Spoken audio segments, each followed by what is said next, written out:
Okay, we are on chapter 18, I believe. Yes, chapter 18. Okay, I A think this is. while before the Hmm? um it's a while before like dialogue before Oh, we hit any okay. dialogue. Okay.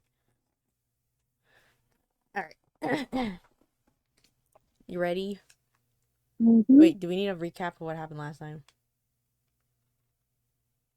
Uh nah. Okay. No need. I mean, not much happened last time, right? It's Mhm. just a. Banter. Yeah, banter. Henry's cousin trying to free game Dorian, I guess. I don't know. Once her old husband dies or something. I don't know what she's doing. Okay. Chapter 18. The next day he did not leave the house, and indeed spent most of the of the time in his own room, sick with a wild terror of dying, and yet indifferent to life itself. The consciousness of being hunted, snared, tracked down had begun to dominate him. If the tapestry did but tremble in the wind, he shook. The dead leaves that were blown against the leaded panes seemed to him like his own wasted resolutions and wild regrets. When he closed his eyes, he saw again the sailor's face peering through the mist-stained glass, and horror seemed once more to lay its hand upon his heart. But perhaps it had only been his fancy that had called vengeance out of the night, and set the hideous shapes of punishment before him. Actual life was chaos, but there was something terribly logical in the imagination. It was the imagination that set remorse to dog the feet of sin.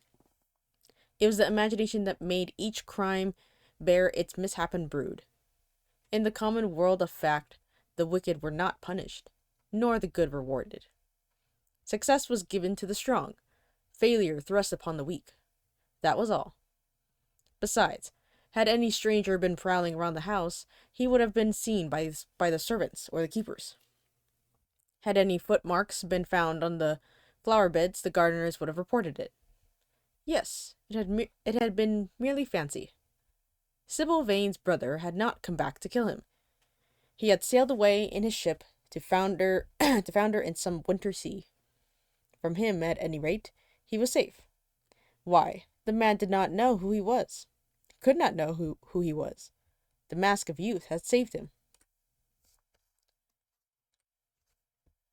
And yet, if it had been merely an illusion, how terrible it was to think the conscious would raise such fearful phantoms, and give them visible form, and make them move before one. What sort of life would his be, if, day and night, shadows of his crime were to peer at him from silent corners, to mock him from the secret places? To mock him from secret places, to whisper in his ear as he sat at the feast, to wake him with icy fingers as he lay asleep. As the thought crept into his brain, he grew pale with terror, and the air seemed to him to have become suddenly colder. Oh, in what a wild hour of madness he had killed his friend! How ghastly the mere memory of the scene! He saw it all again. Each hideous detail came back to him with added horror. Out of the back of the out of the black cave of time, terrible and swathed in scarlet, rose the image of his sin. When Lord Henry came in at 6 o'clock, he found him crying as one whose heart will break. It was not till the third day that he ventured to go out. There was something in the clear, pine-scented air of the winter morning that seemed to bring him back his joyous and his ardor for life. But it was not merely the physical conditions of environment that had caused the change. His own nature had revolted against the excess of anguish that had sought to maim and mar the perfection of its calm. With subtle and finely wrought temperatures, it is also wait. With subtle and finely wrought temperatures, it is also so. Their strong passions must either bruise or bend. They either slay the man or themselves die. Shallow sorrows and shallow loves live on. The loves and sorrows that are great are destroyed by their own plenitude. Oh, plenitude. Besides, he had convinced himself that he had been the victim of a terror-stricken imagination, and looked back now on his fears with something of pity and not a little of contempt. After breakfast, he walked with the Duchess for an hour in the garden, and then drove across the park to join some shooting party. The crisp frost lay like salt upon the grass. The sky was an inverted cup of blue metal. A thin film of ice bordered that flat, reed-grown lake. At the corner of the pine wood, he caught sight of Sir Geoffrey Clouston, the Duchess's brother, jerking two spent cartridges out of his gun. He jumped from the cart, and having told the groom to take the mare home, made his way towards his guests through the withered bracken and rough undergrowth. "Have you had a good sport, Joffrey?" he asked. Not very good, Dorian. I think most of the birds have gone to the open. I dare say it will be better after lunch when we get to new ground. Dorian strolled along by his side. The keen, aromatic air, the brown and red lights that glimmered in the wood, the hoarse cries of the beaters ringing out from time to time, and the sharp snaps of the guns that followed, fascinated him and filled him with a sense of delightful freedom. He was dominated by the carelessness of happiness, by the high indifference of joy. Suddenly, from a lumpy tussock? I have no idea. I have no idea. Tussock? Yeah, well, I'm just gonna say it. Tussock. Tussock?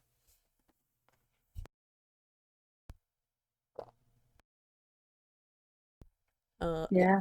Yeah.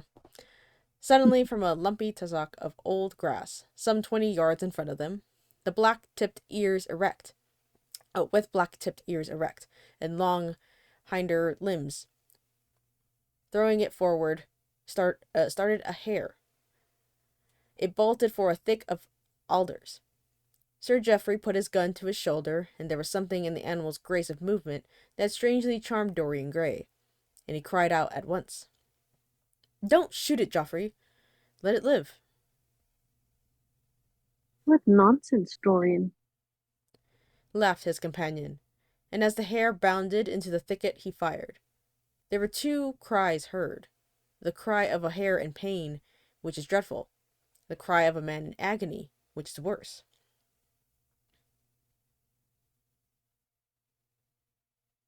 Good heavens. I have hit a beater.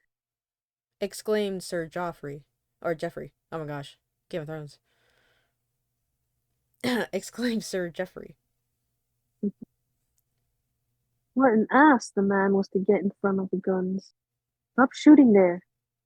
He called out at the top of his at the top of his voice.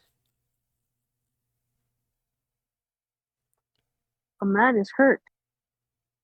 The head keeper came running up with a stick in his hand.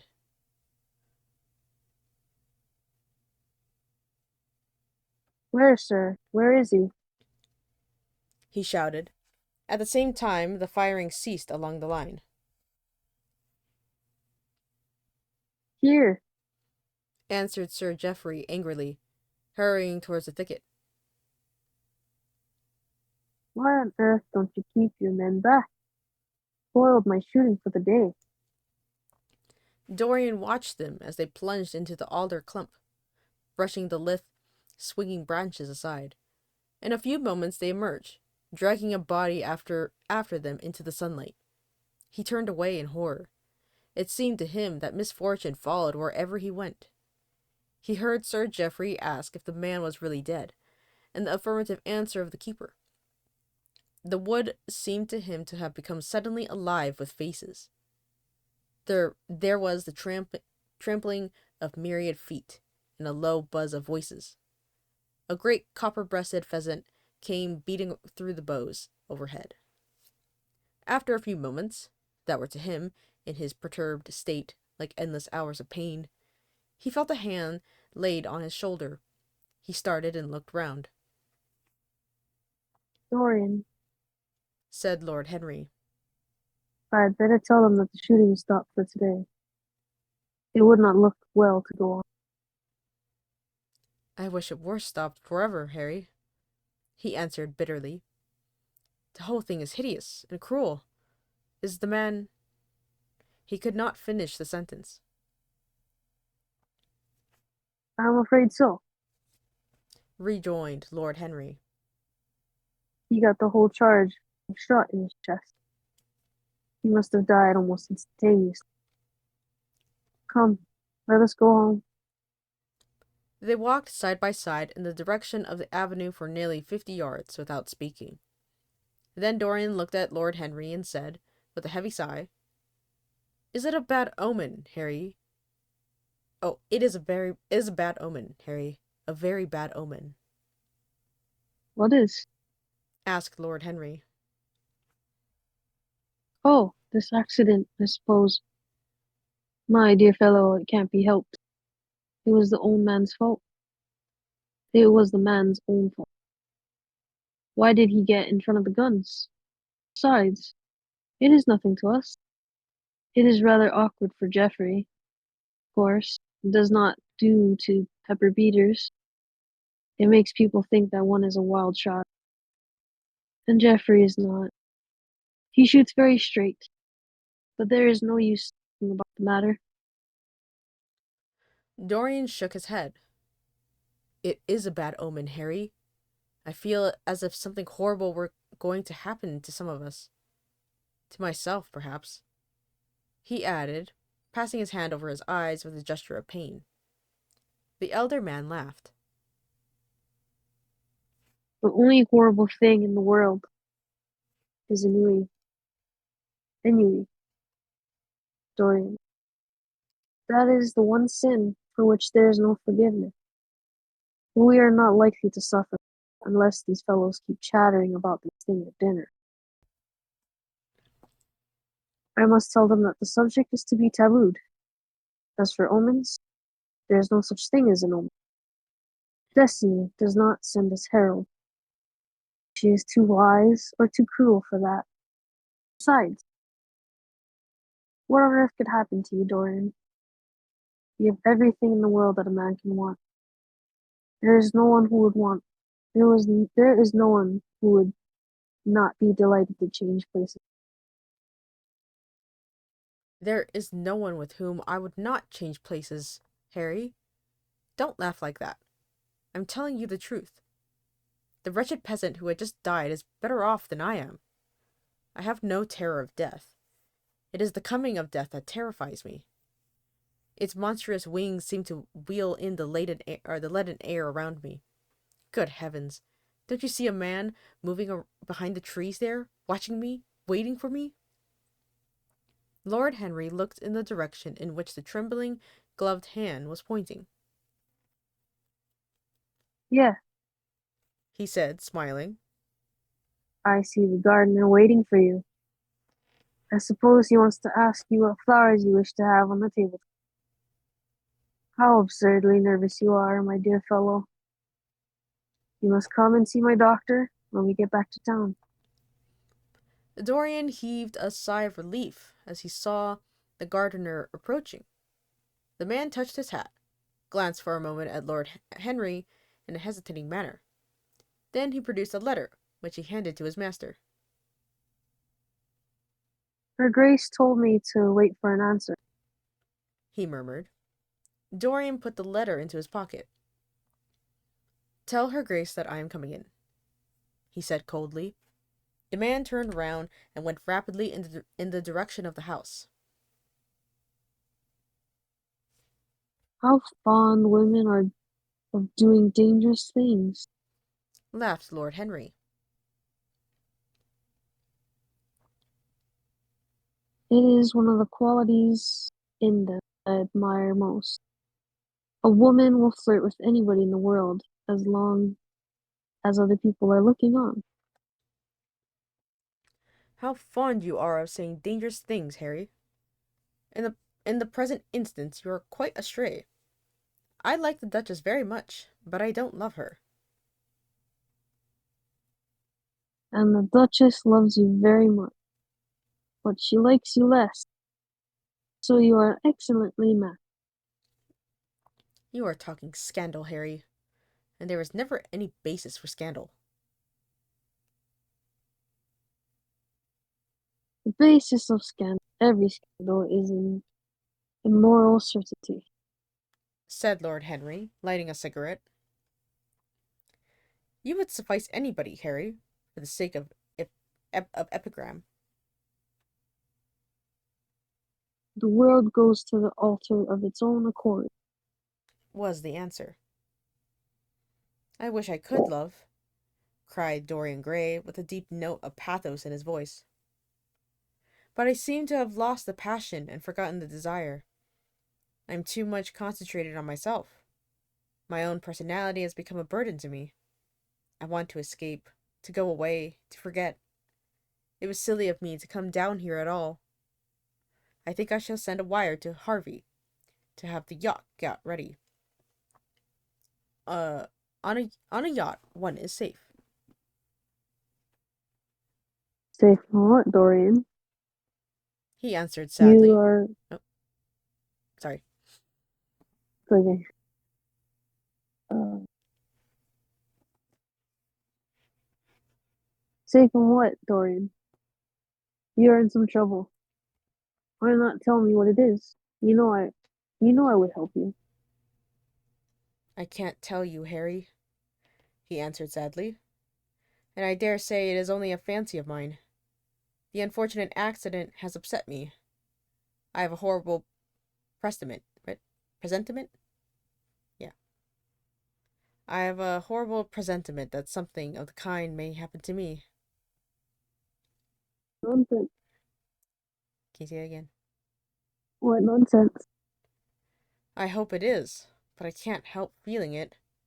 Ah, here is the Duchess, looking like Artemis in a tailor-made gown. You see, we have come back, Duchess.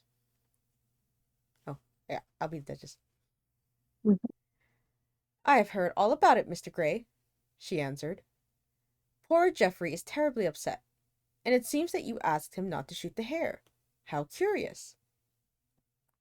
Yes, it was very curious. I don't know what made me say it. Some whim, I suppose. It looked the loveliest of little things. But I am sorry they told you about the man. It is a hideous subject. It is an annoying subject. Broke in Lord Henry. It has no psychological value at all. If Geoffrey had done the thing purpose, how interesting he would be. I should like to know someone who had committed a real murder. Oh God, Oh gosh. what is wrong with What? Harry? Harry. The kid needs to see a therapist. He needs to see a doctor. Oh, oh,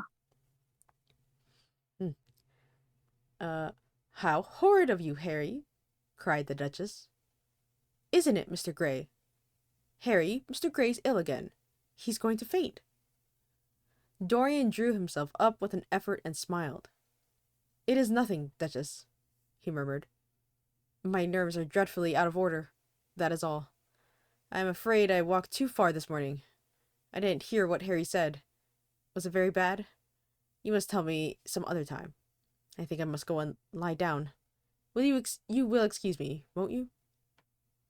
They had reached a great flight of steps that led from the conservatory onto the terrace. As the glass doors closed behind Dorian, Lord Henry turned and looked at the Duchess with his slumberous eyes.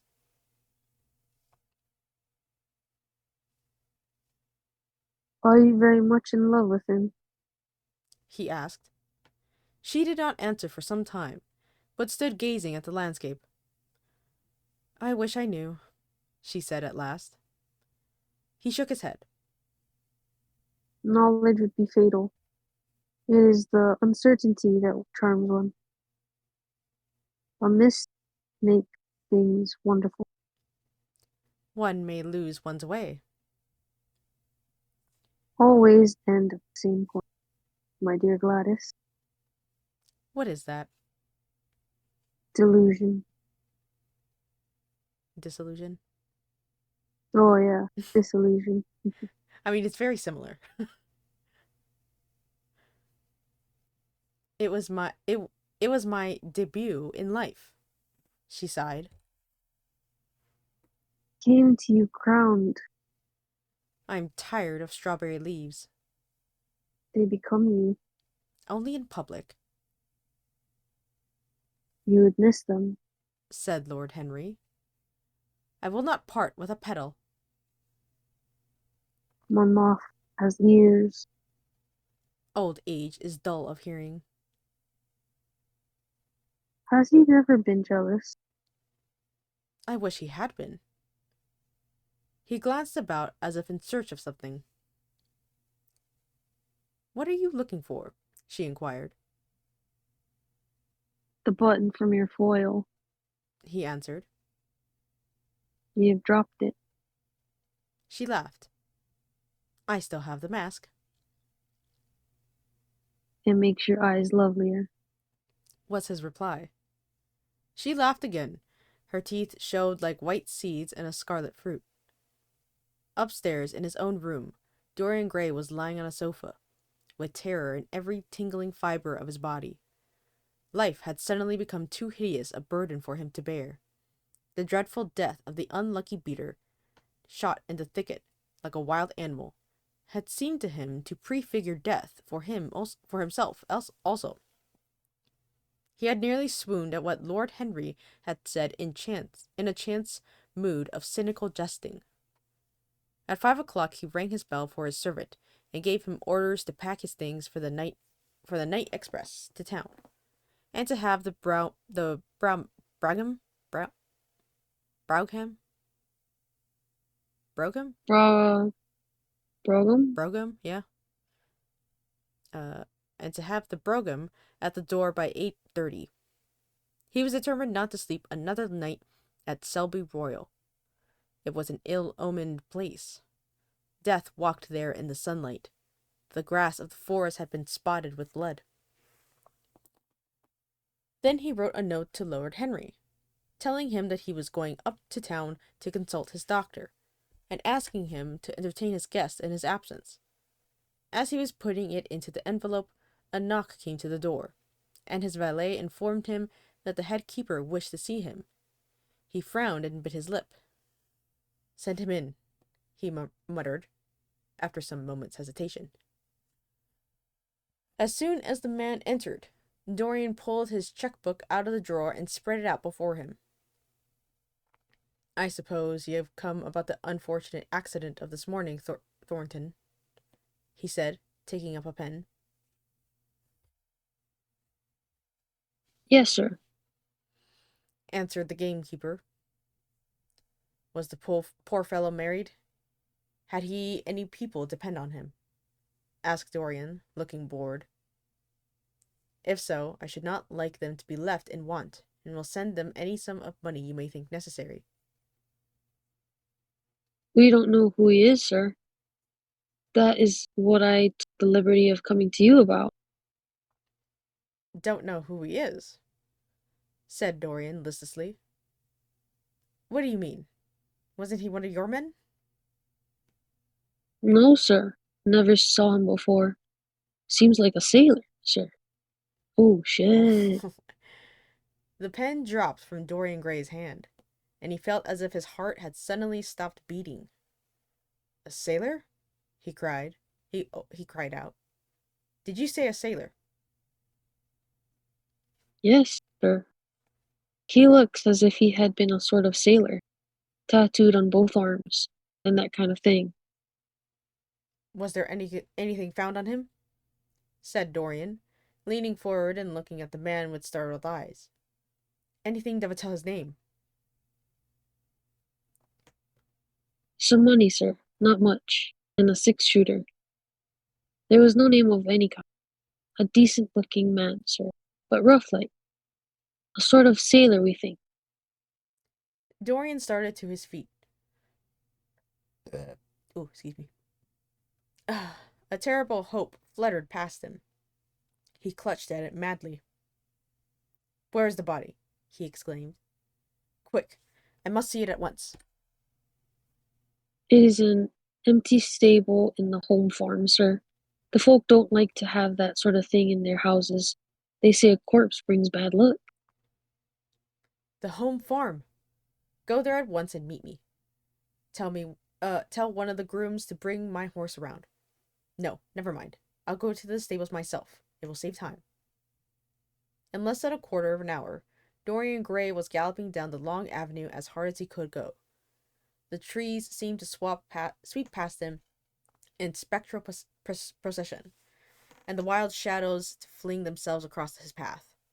Once the mare swerved at a white gate post and nearly threw him. He lashed her across the neck with his crop. She cleft the dusky air like an arrow. The stones flew from her hoofs. At last he reached the home farm. Two men were loitering in the yard. He leapt from the saddle and threw the reins to one of them. In the farthest stable a light was glimmering. Something seemed to tell him that the body was there, and he hurried to the door and put his hand upon the latch. There he paused for a moment, feeling that he was on the brink of a discovery that would either make or mar his life. Then he thrust the door open and entered. On a heap of sacking in the far corner was lying the dead body of a man dressed in a coarse shirt and a pair of blue trousers. A spotted handkerchief had been placed over the face. A coarse candle stuck in a bottle sputtered beside it. Dorian Gray shuddered. He felt that his could not be the hand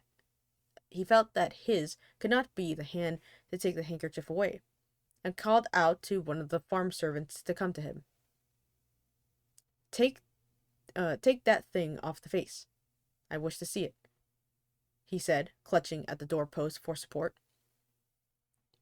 When the farm servant had done so, he stepped forward. A cry of joy broke from his lips. The man who had been shot in the thicket was James Vane.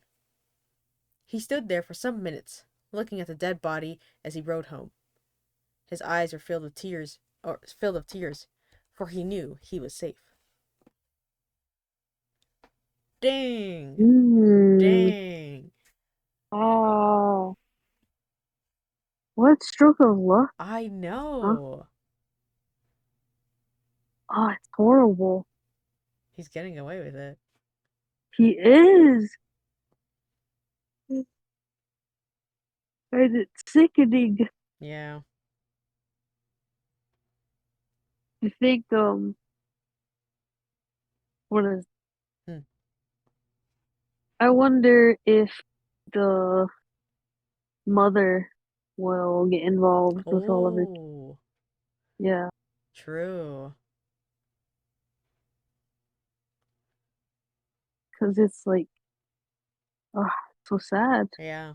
In a way, like, he's taken both of her children. Hmm.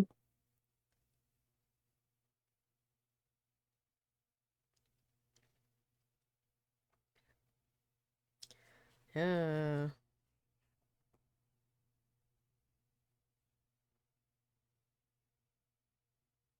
The next chapter is 26 pages. Hmm. What did he say? Yeah. If we start at the normal time tomorrow, we Hmm. could we could finish it because you said that chapter 20 wasn't that long, right? No, it was like 12 pages, I think. Yeah. Yeah. Yeah. Yeah. If we Let's do it. Yeah. Yeah. Yeah, 7:30 let's do tomorrow? it. Yeah. Yeah. On the dot. Hmm. Ooh, okay.